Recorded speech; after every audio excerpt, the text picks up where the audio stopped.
Juliet. Loneliness is a strange sort of thing.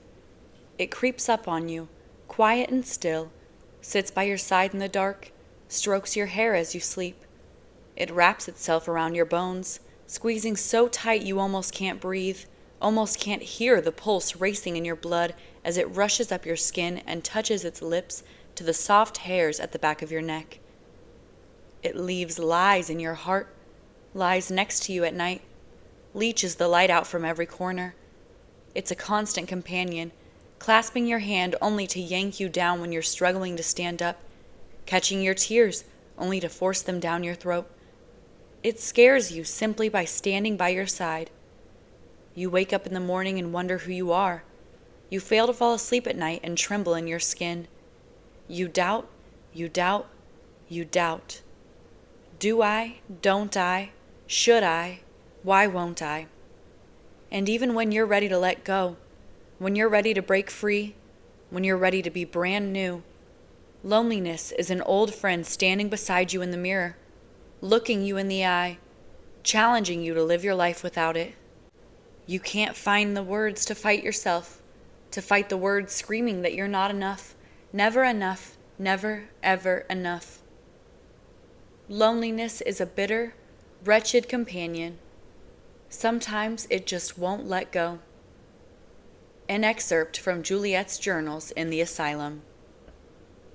The first thing I do upon my return back to base is order De La Lue to move all my things into Anderson's old rooms. I haven't really thought about how I'll deal with seeing Warner all the time. I haven't considered yet how to act around his ex-girlfriend. I have no idea what any of that will be like, and right now I almost can't be bothered to care. I'm too angry. If Nazira is to be believed, then everything we tried to do here, all our efforts to play nice, to be diplomatic, to host an international conference of leaders, was for nothing. Everything we'd been working toward is garbage. She says they're planning on wiping out all of Sector 45. Every person. Not just the ones living at our headquarters, not just the soldiers who stood alongside us, but all the civilians too. Women, children, everyone. They're going to make Sector 45 disappear. And I'm feeling suddenly out of control. Anderson's old quarters are enormous.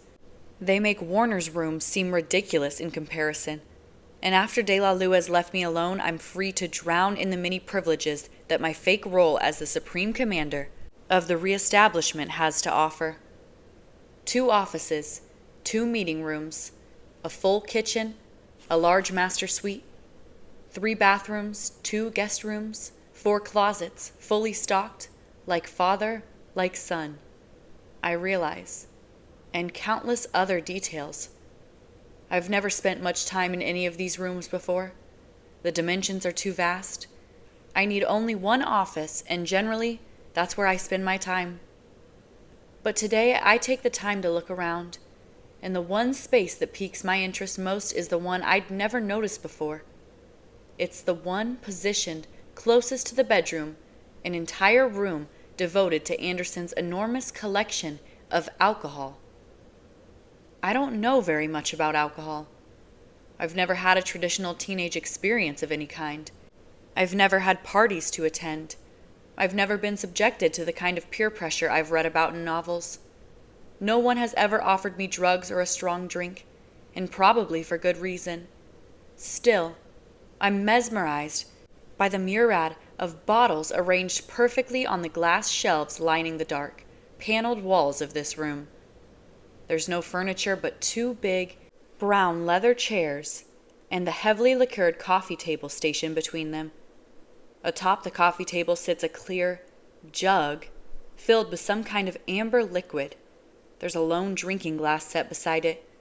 Everything in here is dark, vaguely depressing, and reeks of wood and something ancient, musty, old. I reach out, run my fingers along the wooden panels, and count. 3 of the 4 walls of the room are dedicated to housing various ancient bottles, 637 in total, most of which are full of the same amber liquid. Only a couple of bottles are full of clear liquid. I move closer to inspect the labels and learn that the clear bottles are full of vodka. This is a drink I've heard of, but the amber liquid is named different things in different containers. A great deal of it is called scotch. There are 7 bottles of tequila, but most of what Anderson keeps in his room is called bourbon. 523 bottles in total, a substance I have no knowledge of. I've only really heard about people who drink wine and beer and margaritas, and there's none of that here. The only wall stocked with anything but alcohol is stacked with several boxes of cigars and more of the same short, intricately cut drinking glasses. I pick up one of the glasses and nearly drop it. It's so much heavier than it looks. I wonder if these things are made of real crystal. And then, I can't help but wonder about Anderson's motivations in designing this space. It's such a strange idea to dedicate an entire room to displaying bottles of alcohol. Why not put them in a cabinet or in a refrigerator?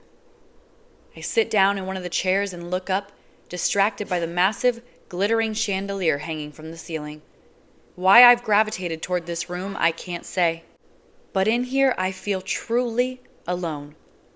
Walled off from all the noise and confusion of the day. I feel properly isolated here, among these bottles, in a way that soothes me.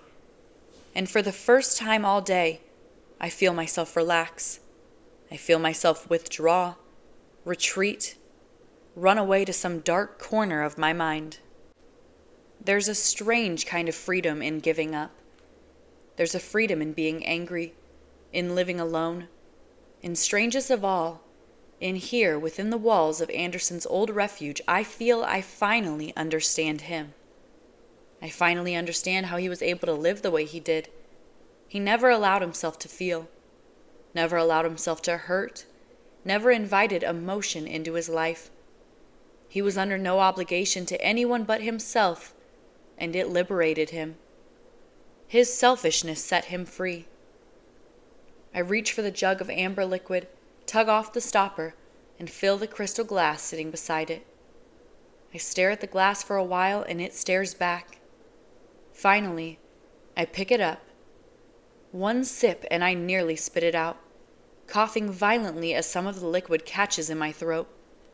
Anderson's drink of choice is disgusting, like death and fire and oil and smoke.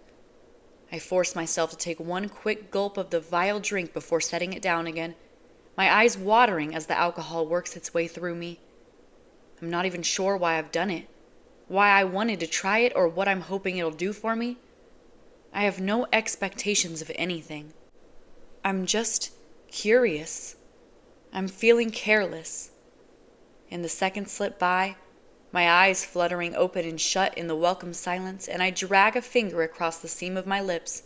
I count the many bottles again, and I'm just beginning to think the terrible taste of the drink wasn't really that bad when slowly, happily, a bloom of warmth reaches up from deep within me and unfurls individual rays of heat inside my veins. Oh, I think. Oh. My mouth smiles, but it feels a little crooked, and I don't mind. Not really. Not even that my throat feels a little numb. I pick up the still full glass and take another gulp. A fire, and this time I don't dread it. It's pleasant to be lost like this, to fill my head with clouds and wind and nothing. I feel loose and a little clumsy as I stand, but it feels nice. It feels nice and warm and pleasant, and I find myself wandering toward the bathroom, smiling as I search its drawers for something. Something. Where is it? And then I find it. A set of electric hair clippers, and I decide it's time to give myself a haircut. My hair has been bothering me forever. It's too long, a memento, a keepsake from all my time in the asylum. Too long from all those years I was forgotten and left to rot in hell. Too thick, too suffocating, too much, too this, too that, too annoying. My fingers fumble for the plug, but eventually I manage to turn the thing on, the little machine buzzing in my hand, and I think I should probably take off my clothes first. Don't want to get hair everywhere, do I? So I should probably take my clothes off first, definitely, And then I'm standing in my underwear, thinking about how much I've always secretly wanted to do this. How I always thought it would feel so nice, so liberating. And I drag the clippers across my head in a slightly jagged motion.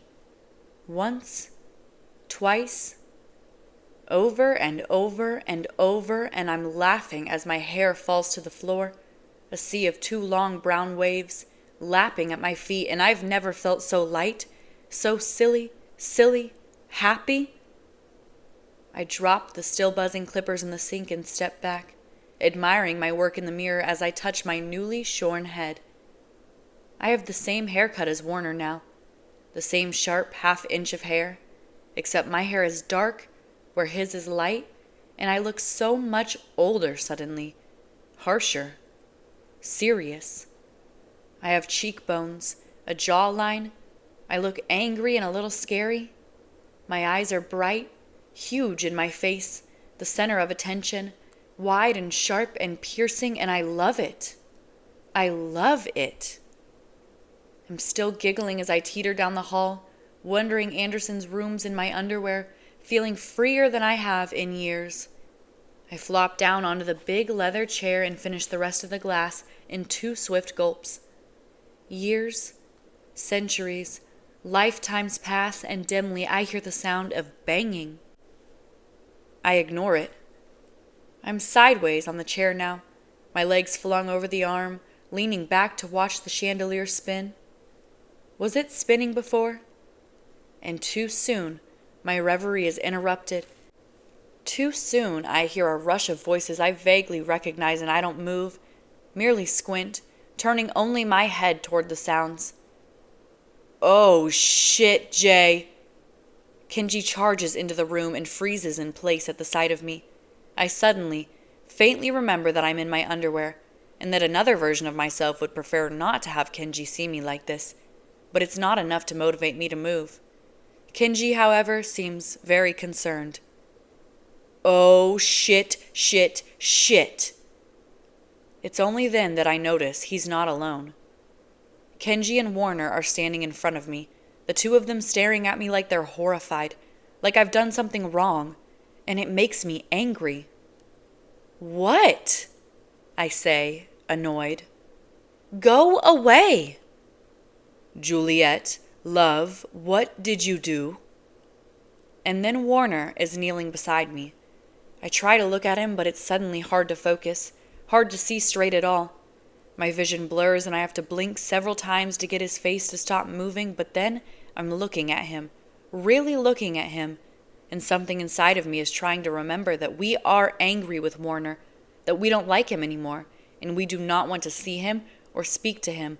But then he touches my face, and I sigh. I rest my cheek against his palm and remember something beautiful, something kind, and a rush of feeling floods through me. Hi, I say. And he looks so sad, and he's about to respond, but Kenji says, Bro, I think she drank a whole glass of this stuff, maybe half a pint, and at her weight, he swears under his breath, that much whiskey would destroy me. Warner closes his eyes.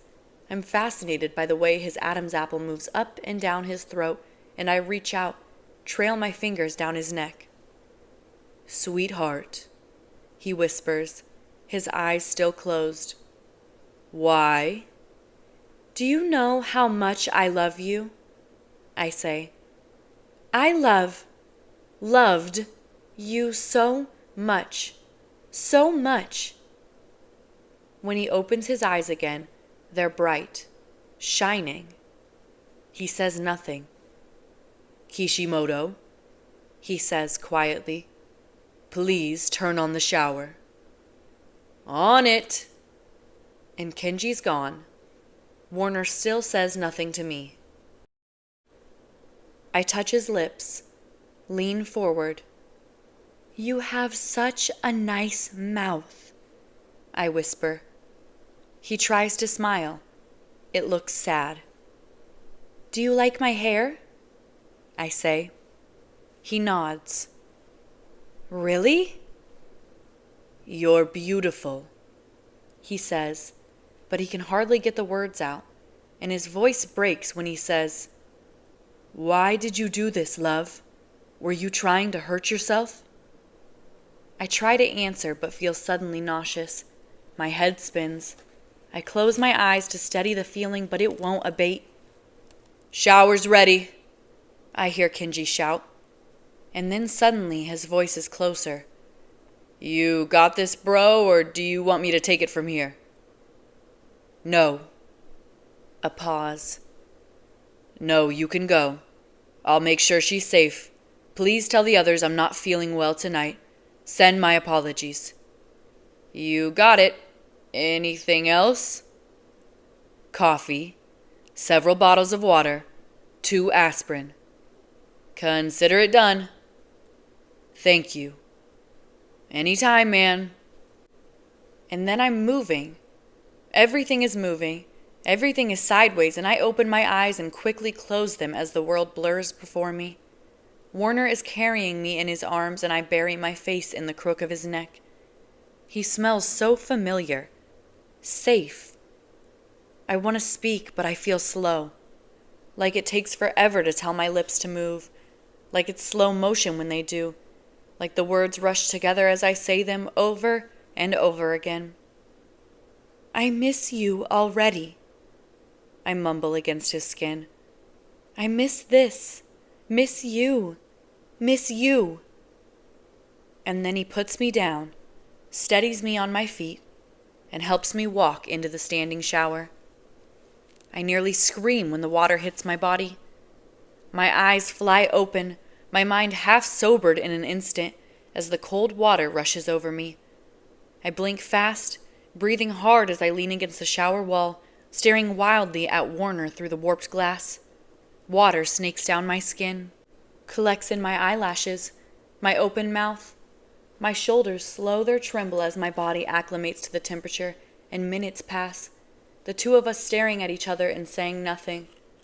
My mind steadies but doesn't clear, a fog still hanging over me even as I reach forward to turn the dial, heating the water by many degrees. I can still see his face, beautiful even blurred by the glass between us, when he says, "Are you okay? Do you feel any better?" I step forward, studying him slightly, and say nothing as I unhook my bra and let it drop to the floor. There's no response from him, save the slight widening of his eyes, the slight movement in his chest, and I slip out of my underwear, kicking it off behind me, and he blinks several times and steps backward, looks away, looks back again. I push open the shower door. "Come inside," I say. But now he won't look at me. "Aaron." "You're not feeling well," he says. "I feel fine." "Sweetheart, please, you just drank your weight in whiskey." "I just want to touch you," I say. "Come here." He finally turns to face me, his eyes moving slowly up my body, and I see it. I see it happen when something inside of him seems to break. He looks pained and vulnerable, and he swallows hard as he steps toward me, steam filling the room now, hot drops of water breaking on my bare hips, and his lips part as he looks at me, as he reaches forward, and I think he might actually come inside, when, instead, he closes the door between us and says, "I'll be waiting for you in the living room, love." Warner. Juliet is asleep. She emerged from the shower, climbed into my lap, and promptly fell asleep against my neck, all the while mumbling things I know for certain she'll regret having said in the morning. It took every bit of my self-control to unhook her soft, warm figure from around me, but somehow I managed it. I tucked her into bed and left, the pain of peeling myself away from her not unlike what I imagined it'd be like to peel the skin off my own body. She begged me to stay, and I pretended not to hear her. She told me she loved me, and I couldn't bring myself to respond. She cried, even with her eyes closed. But I can't trust that she knows what she's doing or saying in this compromised state. No, I know better. She has no experience with alcohol, but I can only imagine that when her good senses return to her in the daylight, she'll not want to see my face. She won't want to know that she made herself so vulnerable in front of me. I wonder whether she'll even remember what happened. As for me, I am beyond despair. It's past 3 in the morning, and I feel as though I've not slept in days. I can hardly bear to close my eyes. I can't be left alone with my mind or the many frailties of my person. I feel shattered, held together by nothing but necessity. I've tried in vain to articulate the mess of emotions cluttering my mind. To Kenji, who wanted to know what happened after he left. To Castle, who cornered me not 3 hours ago, demanding to know what I'd said to her. Even to Kent, who managed to look only a little pleased upon discovering that my brand new relationship had already imploded. I want to sink into the earth. I can't go back to our bedroom, my bedroom, where the proof of her is still fresh, too alive, and I can no longer escape to the simulation chambers as the soldiers are still stationed there, relocated in all the aftermath of the new construction. I've no reprieve from the consequences of my actions. Nowhere to rest my head for longer than a moment before I'm discovered and duly chastened. Lena, laughing loudly in my face as I walked past her in the hall. Nazira shaking her head as I bid good night to her brother. Sonia and Sarah shooting me mournful looks upon discovering me crouched in a corner of the unfinished medical wing. Brendan, Winston, Lily, Aaliyah, and Ian popping their heads out of their brand new bedrooms, stopping me as I tried to get away, asking so many questions, so loudly and forcefully that even a groggy James came to find me, tugging at my sleeve and asking me over and over again whether or not Juliet was okay. Where did this life come from? Who are all these people to whom I'm suddenly beholden? Everyone is so justifiably concerned about Juliet, about the well-being of our new Supreme Commander, that I, because I am complicit in her suffering, am safe nowhere from prying eyes, questioning looks, and pitying faces. It's alarming, having so many people privy to my private life. When things were good between us, I had to answer fewer questions. I was a subject of lesser interest. Juliet was the one who maintained these relationships. They were not for me. I never wanted any of this. I didn't want this accountability. I don't care for the responsibility of friendships. I only wanted Juliet. I wanted her love, her heart, her arms around me, and this was part of the price I paid for her affection. These people, their questions, their unvarnished scorn for my existence. So, I've become a wrath. I stalk these quiet halls. I stand in the shadows and hold myself still in the darkness and wait for something. For what? I don't know. Danger? Oblivion? Anything at all to inform my next steps. I want renewed purpose, a focus, a job to do. And then, all at once, I'm reminded that I am the chief commander and regent of Sector 45. That I have an infinite number of things to oversee and negotiate, and somehow that's no longer enough for me. My daily tasks are not enough to distract my mind. My deeply regimented routines have been dismantled. De La Lue is struggling under the weight of my emotional erosion, and I cannot help but think of my father again and again. How right he was about me. He's always been right. I've been undone by emotion over and over. It was emotion that prompted me to take any job at any cost to be nearer to my mother. It was emotion that led me to find Juliet, to seek her out in search of a cure for my mother. It was emotion that prompted me to fall in love, to get shot and lose my mind, to become a broken boy all over again, one who'd fall to his knees and beg his worthless, monstrous father to spare the girl he loved. It was emotion, my flimsy emotions, that cost me everything. I have no peace, no purpose. How I wish I'd ripped this heart from my chest long ago. Still, there is work to be done. The symposium is now less than 12 hours away, and I never had a chance to go over the details with Juliet. I didn't think things would turn out like this. I never thought that business would go on as usual after the death of my father. I thought a greater war was imminent. I thought for certain the other Supreme Commanders would come for us before we'd even have a chance to pretend we had true control of Sector 45. It hadn't occurred to me that they'd have more sinister plans in mind. It hadn't occurred to me to spend more time prepping her for the tedious formalities, these monotonous routines, embedded in the structure of the reestablishment. But I should have known better. I should have expected this. I could have prevented this. I thought the reestablishment would fail. I was wrong. Our Supreme Commander has hours to prepare before having to address a room of the 554 other Chief Commanders and Regents in North America. She'll be expected to lead, to negotiate the many intricacies of domestic and international diplomacy. Hyder, Nazira, and Lena will all be waiting to send word back to their murderous parents, and I should be by her side, helping and guiding and protecting her. Instead, I have no idea what kind of Juliet will emerge from my father's rooms in the morning. I have no idea what to expect from her, how she'll treat me, or where her mind will go. I have no idea what's going to happen, and I have no one to blame but myself. Juliet. I am not insane, I am not insane, I am not insane, I am not insane. I am not insane, I am not insane, I am not insane, I am not insane. I am not insane, I am not insane, I am not insane, I am not insane. I am not insane, I am not insane, I am not insane, I am not insane. I am not insane, I am not insane, I am not insane, I am not insane.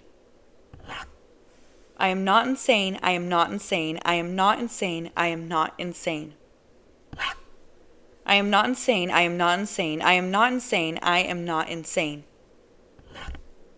I am not insane, I am not insane, I am not insane, I am not insane. I am not insane, I am not insane, I am not insane, I am not insane. I am not insane, I am not insane, I am not insane, I am not insane. I am not insane, I am not insane, I am not insane, I am not insane. I am not insane, I am not insane, I am not insane, I am not insane. I am not insane, I am not insane, I am not insane, I am not insane. I am not insane, I am not insane, I am not insane, I am not insane. I am not insane, I am not insane, I am not insane, I am not insane. I am not insane. An excerpt from Juliet's journals in the asylum. When I open my eyes, everything comes rushing back to me. The evidence is here in this drumming, pounding headache, in this sour taste in my mouth and stomach, in this unbearable thirst, like every cell in my body is dehydrated. It's the strangest feeling. It's horrible. But worse than all that are the memories. Gauzy but intact, I remember everything. Drinking Anderson's bourbon, lying in my underwear in front of Kenji, and then with a sudden, painful gasp, stripping in the shower, asking Warner to join me. I close my eyes as a wave of nausea overtakes me, threatens to upend the meager contents of my stomach. Mortification floods through me with an almost breathtaking efficiency, manufacturing within me a feeling of absolute self-loathing I'm unable to shake. Finally, reluctantly, I squint open my eyes again and notice someone has left me 3 bottles of water and 2 small white pills. Gratefully, I inhale everything. It's still dark in this room, but somehow I know the day is broken. I sit up too fast and my brain swings, rocking in my skull like a weighted pendulum, and I feel myself sway even as I remain motionless, planting my hands against the mattress. Never, I think. Never again. Anderson was an idiot. This is a terrible feeling.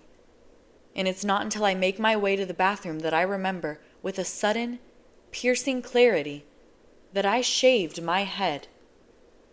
I stand frozen in front of the mirror, remnants of my long, brown waves still littering the floor underfoot, and stare at my reflection in awe, horror, fascination.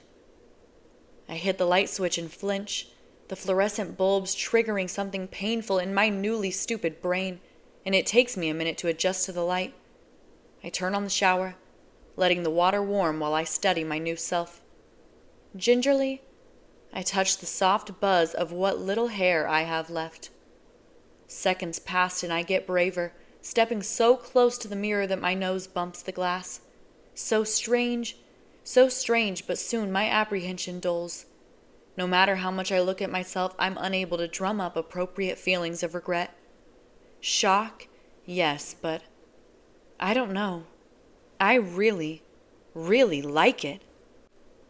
My eyes have always been big and blue-green, miniatures of the globe we inhabit, but I've never before found them particularly interesting. But now, for the first time, I find my own face interesting. Like I've stepped out of the shadows of my own self. Like the curtain I used to hide behind has been finally pushed back. I'm here, right here. Look at me, I seem to scream without speaking. Steam fills the room in slow, careful exhalations that cloud my reflection, and eventually I'm forced to look away. But when I do, I'm smiling. Because for the first time in my life, I actually like the way I look. I asked De La Lue to arrange to have my armoire moved into Anderson's quarters before I arrived yesterday, and I find myself standing before it now, examining its depths with new eyes. There are the same clothes I've seen every time I've opened these doors, but suddenly I'm seeing them differently. But then, I feel differently. Clothes used to perplex me. I could never understand how to piece together an outfit the way Warner did. I thought it was a science I'd never crack, a skill beyond my grasp. But I'm realizing now that my problem was that I never knew who I was. I didn't understand how to dress the imposter living in my skin. What did I like? How did I want to be perceived? For years, my goal was to minimize myself, to fold and refold myself into a polygon of nothingness, to be too insignificant to be remembered. I wanted to appear innocent. I wanted to be thought of as quiet and harmless. I was worried about how my very existence was terrifying to others, and I did everything in my power to diminish myself, my light, my soul. I wanted, so desperately, to placate the ignorant. I wanted so badly to appease the assholes who judged me without knowing me that I lost myself in the process. But now, I laugh out loud. Now, I don't give a shit. Warner. When Juliet joins us in the morning, she's almost unrecognizable. I was forced, despite every inclination to bury myself in other duties, to rejoin our group today on account of what seems now to have been the inevitable arrival of our three final guests. The twin children of the South American Supreme and the son of the Supreme Commander of Africa all arrived early this morning. The Supreme Commander of Oceania has no children, so I have to assume this is the last of our visitors. And all of them have arrived in time to accompany us to the symposium. Very convenient. I should have realized. I had just been in the middle of introducing the three of them to Castle and Kenji, who came down to greet our new visitors, when Juliet made her first appearance of the day. It's been less than 30 seconds since she walked in, and I'm still trying and failing to take her in. She's stunning. She's wearing a simple, fitted black sweater, slim, dark gray jeans, and a pair of flat, black, ankle-length boots. Her hair is both gone and not. It's like a soft, dark crown that suits her in a way I never could have expected. Without the distraction of her long hair, my eyes have nowhere to focus but directly on her face. And she has the most incredible face. Large, captivating eyes, and a bone structure that's never been more pronounced. She looks shockingly different. Raw. Still beautiful, but sharper. Harder. She's not a girl with a ponytail and a pink sweater anymore. No. She looks a great deal more like the young woman who murdered my father and then drank 4 fingers of his most expensive scotch. She's looking from me to the stunned expressions of Kenji and Castle to the quietly confused faces of our 3 new guests, and all of us appear unable to speak. "Good morning," she finally says, but she doesn't smile when she says it. There's no warmth, no kindness in her eyes as she looks around, and I falter. "Damn, princess, is that really you?" Juliet appraises Kenji once, swiftly, but doesn't respond. "Who are you 3? She says, nodding at the newcomers. They stand slowly, uncertainly. "These are our new guests," I say, but now I can't bring myself to look at her, to face her. "I was just about to introduce them to Castle and Kishimo." "And you weren't going to include me?" says a new voice. "I'd like to meet the new Supreme Commander, too." I turn around to find Lena standing in the doorway, not 3 feet from Juliet, looking around the room like she's never been so delighted in all her life. I feel my heart pick up, my mind racing. I still have no idea if Juliet knows who Lena is, or what we were together. And Lena's eyes are bright, too bright, her smile wide and happy. A chill runs through me. With them standing so close together, I can't help but notice that the differences between her and Juliet are almost too obvious. Where Juliet is petite, Lena is tall. Juliet has dark hair and deep eyes, while Lena is pale in every possible way. Her hair is almost white, her eyes are the lightest blue, and her skin is almost translucent save the many freckles spanning her nose and cheeks. But what she lacks in pigment she makes up for in presence. She's always been loud, aggressive, passionate to a fault. Juliet, by comparison, is muted almost to an extreme this morning. She betrays no emotion, not a hint of anger or jealousy. She stands still and quiet, silently studying the situation. Her energy is tightly coiled, ready to spring. And when Lena turns to face her, I feel everyone in the room stiffen. "Hi," Lena says loudly.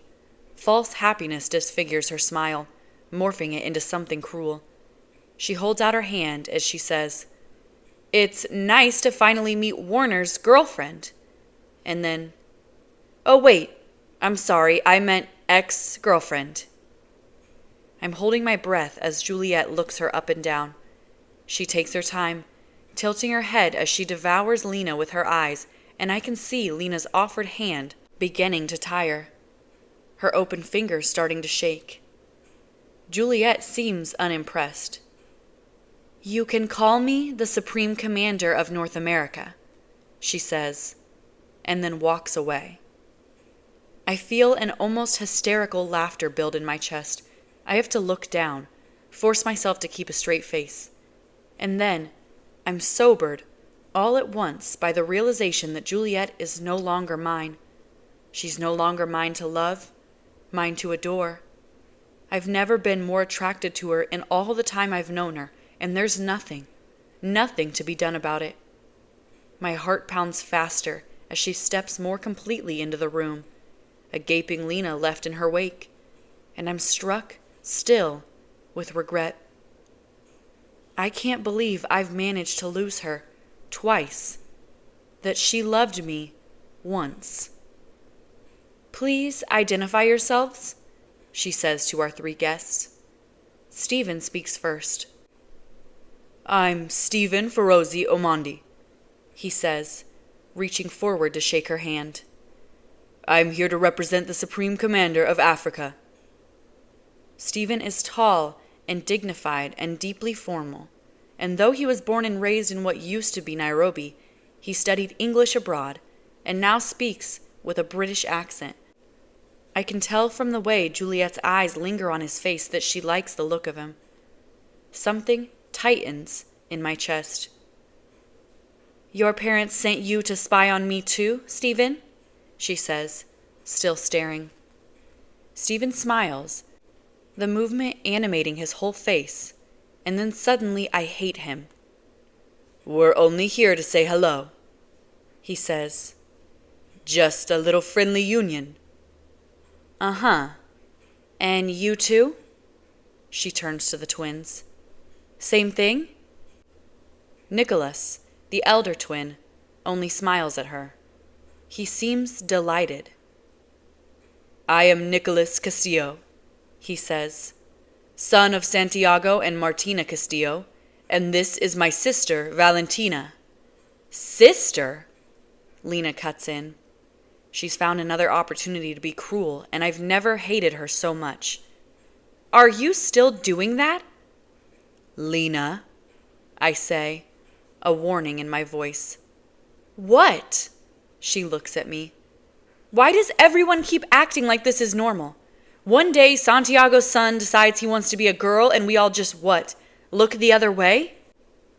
"Eat shit, Lena," is the first thing Valentina has said all morning. "I should have cut off your ears when I had the chance." Juliet's eyes go wide. I'm sorry?" Kenji pokes his head forward, waves a hand. "Am I missing something?" "Valentina likes to play pretend," Lena says. "No, you know what?" Valentina says, placing a hand on her brother's shoulder. "It's okay. Let her talk. Lena thinks I like to pretend, pero I won't be pretending." Lena only rolls her eyes. "Valentina," I say, "please ignore her." "Tenemos mucho que hacer y no demo." "Damn, bro!" Kenji cuts me off. "You speak Spanish too, huh?" He runs a hand through his hair. "I'm gonna have to get used to all this." "We all speak many languages," says Nicholas, a note of irritation still clinging to his voice. "We have to be able to communicate." "Listen, guys, I don't care about your personal dramas," Juliet says suddenly, pinching the bridge of her nose. "I have a massive headache and a million things to do today, and I'd like to get started." "Por supuesto, señorita." Nicholas bows his head a little. "What?" she says, blinking at him. "I don't know what that means." Nicholas only smiles. I almost laugh, even as I shake my head. Nicholas is being difficult on purpose. "Basta ya," I say to him. "Déjala sola. Sabes que ella no habla español." "What are you guys saying?" Nicholas only smiles wider, his blue eyes crinkling in delight. "Nothing of consequence, Madam Supreme, only that we are pleased to meet you." "And I take it you'll all be attending the symposium tonight?" Another slight bow. "Claro que sí." "That's a yes," I say to her. "What other languages do you speak?" Juliet says, spinning to face me, and I'm so surprised she's addressing me in public that I forget to respond. It's Stephen who says, "We were taught many languages from a very young age. It was critical that the commanders and their families all knew how to communicate with one another." "But I thought the reestablishment wanted to get rid of all the languages," she says. "I thought you were working toward a single universal language." "Sí, Madam Supreme," says Valentina with a slight nod. "That's true, but first we had to be able to speak with each other, no?" Juliet looks fascinated. She's forgotten her anger for just long enough to be awed by the vastness of the world again. I can see it in her eyes, her desire to escape. "Where are you from?" she asks, the question full of innocence, wonder. Something about it breaks my heart. "Before the world was remapped, what were the names of your countries?" "We were born in Argentina," Nicholas and Valentina say at the same time. My family is from Kenya, says Stephen. And you've visited each other, she says, turning to scan our faces. You traveled to each other's continents? We nod.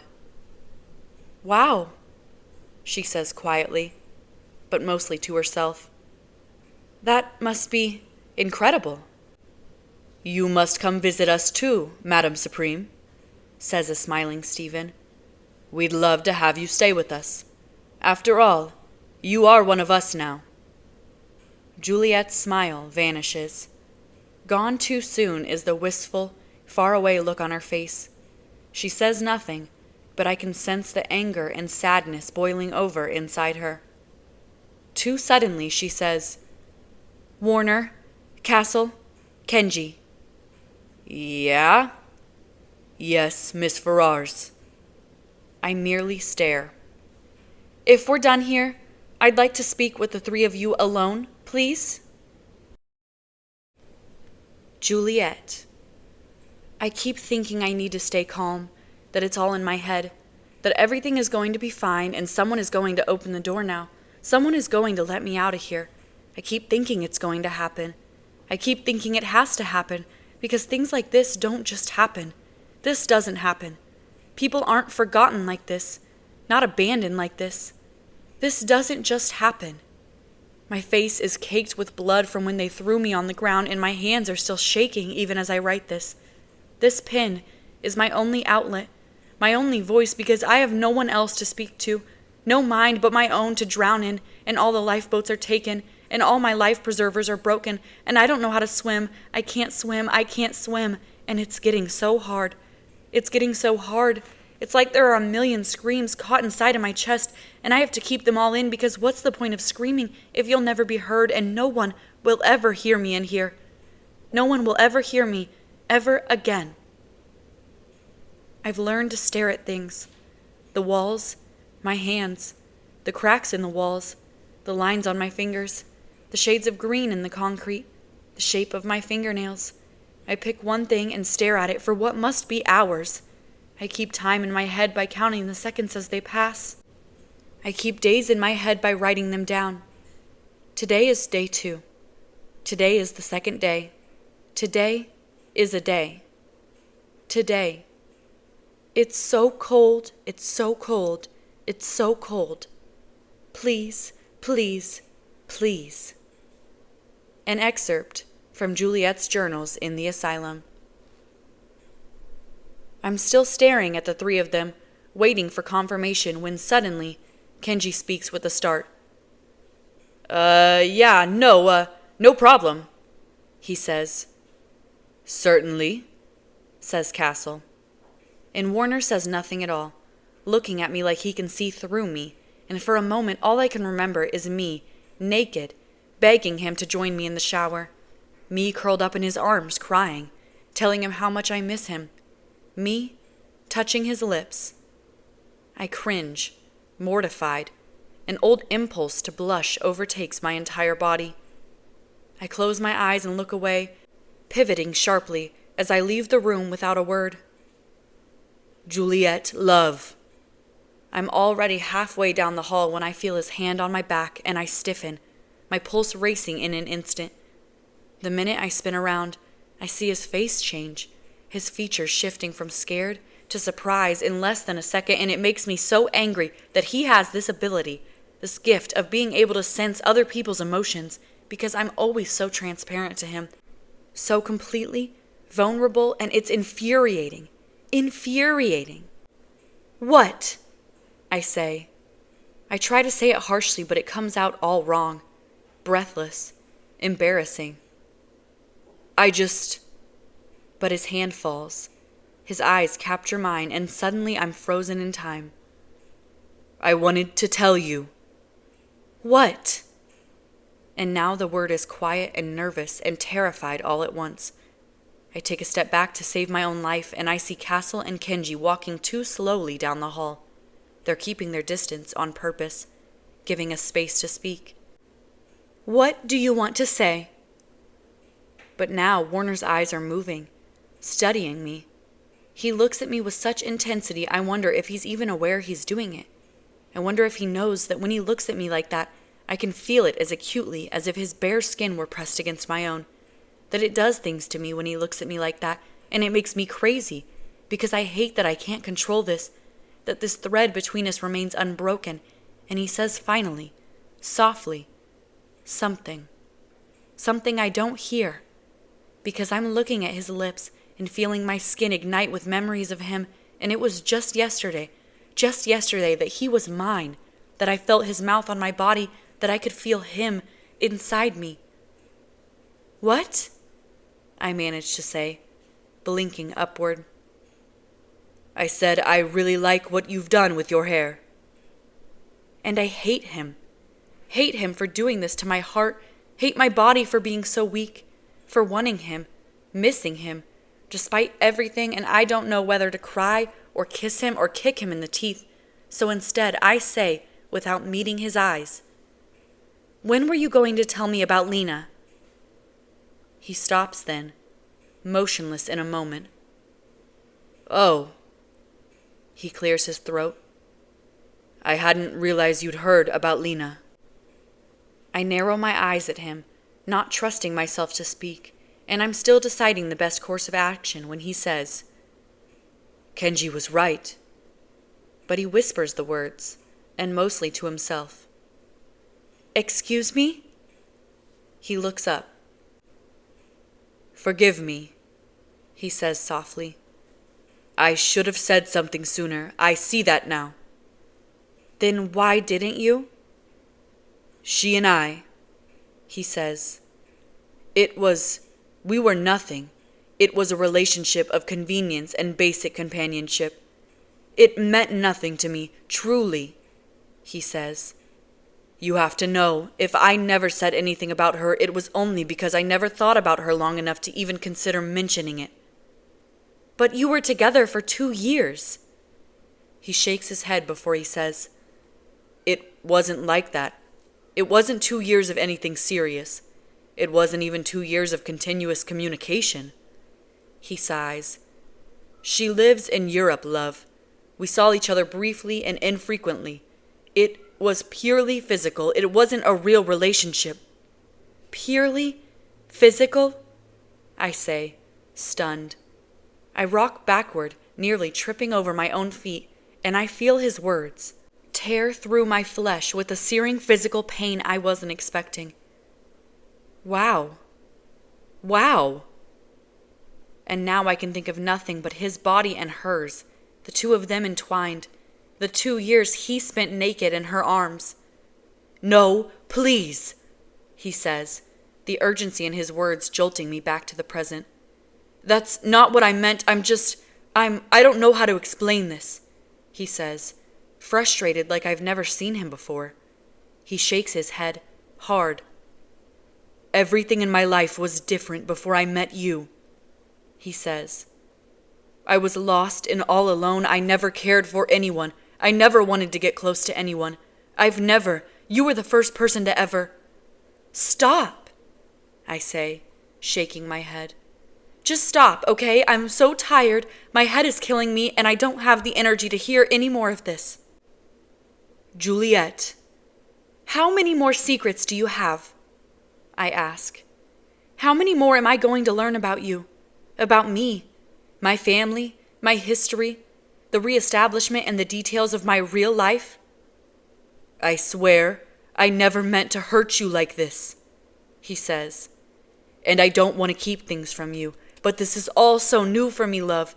This kind of relationship is so new for me, and I don't know how to—" "You've already kept so much from me," I say to him, feeling my strength falter, feeling the weight of this throbbing headache unclench my armor, feeling too much all at once when I say, "There's so much I don't know about you.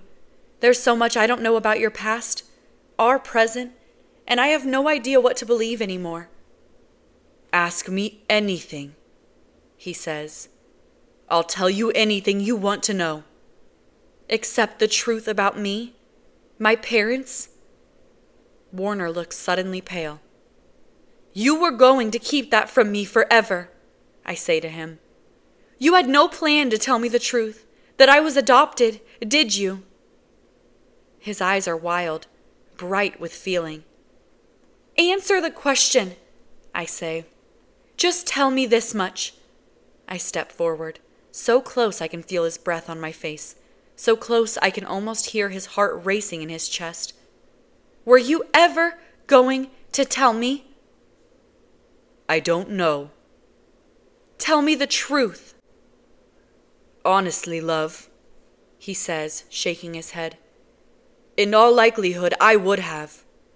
And then he sighs. The action seems to exhaust him. I don't know how to convince you that I believed I was sparing you the pain of that particular truth. I really thought your biological parents were dead. I see now that keeping this from you wasn't the right thing to do, but then I don't always do the right thing, he says quietly. But you have to believe my intention was never to hurt you. I never intended to lie to you or to purposely withhold information from you. And I do think that I would have, in time, told you what I knew to be the truth. I was just searching for the right moment. Suddenly, I'm not sure what to feel. I stare at him, his downcast eyes, the movement in his throat as he swallows against a swell of emotion, and something breaks apart inside of me. Some measure of resistance begins to crumble. He looks so vulnerable, so young.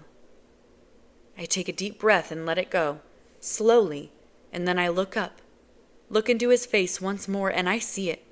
I see the moment he senses the change in my feelings. Something comes alive in my eyes. He takes a step forward, and now we're standing so close I'm afraid to speak.